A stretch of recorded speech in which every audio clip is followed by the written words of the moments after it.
Patty, tell me why slow-mo and the history of that song. So Lucas here writes a lot of the arrangements and the riffs for our songs, and the vibe of that one, of slow-mo, was not something that we'd really attempted before, and I think there was just so much space for me to really tell a story and like not be right on the rhythm and do a melodic thing. It just gave me a lot of space to really feel the emotion of the tone of that guitar, and so it ended up being kind of about a codependent sort of relationship that I was in a long time ago.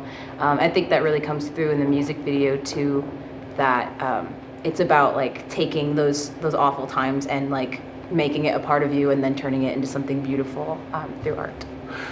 Tell me about the two beside you. Who are they, and how'd you meet them? Well, I'll start with Lucas here. Lucas Powell, he plays guitar and he writes a lot of the music for the Mayhaps, and he also does a lot of the audio production and sound side of things for us. And we met, 2016, working at the airport Starbucks, which is a great place to work if you want to think about anywhere else in the world you could possibly be, because people are passing through all the time. And then we found Alec, 2019? In the streets.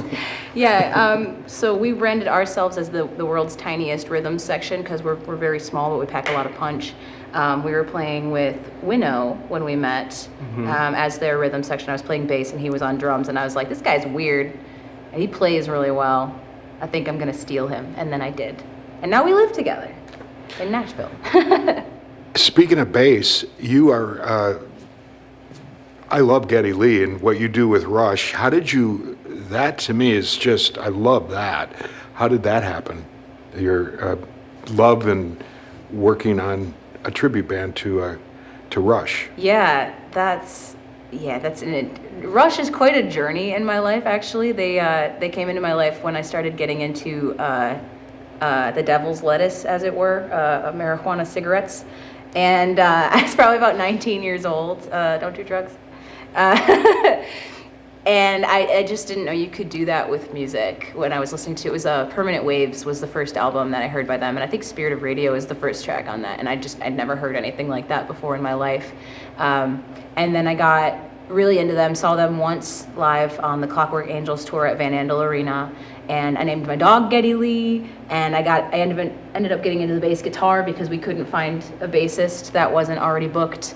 And most bassists in our experience are not very reliable people. And I said, well, I'm not very reliable either. I'll play the bass. So, so that kind of turned into an exploration of Rush in itself too. And then when I was working on my first EP, Oracle Bones, the engineer at the studio I was working at was a huge Rush fan, and he's my bass mentor. And he actually recorded our single, Spill, which we're gonna play here in the elevator in a few minutes. And anyway, so we started a project called Catch the Fish, which is a reference to Tom Sawyer, the live version when they would have a fish on stage. It's a whole thing. Anyway, so I would play with that band, and I did a promo video for one of our shows with Catch the Fish, where I was playing Closer to the Heart on my ukulele, which I was going to play Spirit of Radio, and I didn't like how that arrangement was working out, so I learned the riff for Closer to the Heart on the ukulele really quick, did the video, and it's like probably one of the biggest things I've done in my career since. It just really hit people in the heart when Neil Peart passed away like 3 years ago. That video just kind of got spread around the community, and eventually Why Not found me through that long process of my appreciation of Rush. And what do you think of the elevator? I'm actually scared of elevators. So, I mean, it's not like, we knew I just that. don't trust them. We knew that. Yeah. And something bad is going to happen during the performance. Well, you're in it. Exactly. Yeah. Well, it's me that has to go. Yeah. How do people reach you? How do people get a hold of you and book you and follow you? Yeah, so we're actually with Black Oak Let's Artists. point to the hat.